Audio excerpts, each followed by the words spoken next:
तो चलिए जानते हैं इतिहास के एक सबसे बड़े विजेता सिकंदर महान की कहानी। सिर्फ 30 साल की उम्र में उन्होंने कुछ ऐसा कर दिखाया जो किसी के लिए भी सोच से परे था।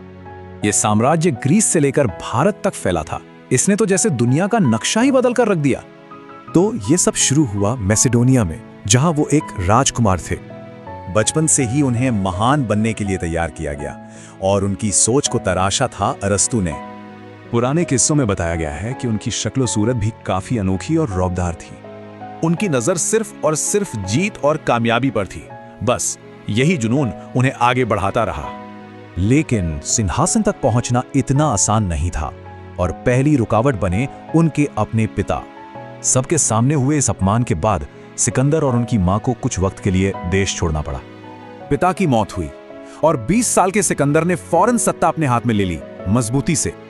अब उनकी नजर फारस पर थी, एक ऐसा साम्राज्य जो उनके राज से 40 गुना बड़ा था। इसूस की लड़ाई में वो एक बहुत बड़ी सेना के खिलाफ थे, उनकी सेना से 2 गुनी बड़ी सेना।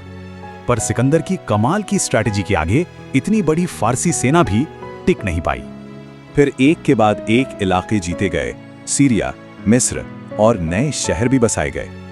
फारस तो जीत लिया, पर सिकंदर की भूख अभी शांत नहीं हुई थी। अब रुख था पूरब यानी भारत की ओर।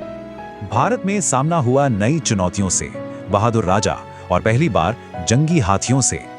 राजा पोरस से बहुत मुश्किल लड़ाई हुई, पर उनकी बहादुरी देखकर सिकंदर ने उन्हें अपना सहयोगी बना लिया। यहीं उन्होंने अपने प्यारे घोड़े की याद में एक शहर भी बसाया, नाम रखा बुसेफेला। पर हाइफेसिस नदी पर आकर उनका सफर रुक गया। उन्हें अपनी ही थकी हुई सेना के आगे झुकना पड़ा।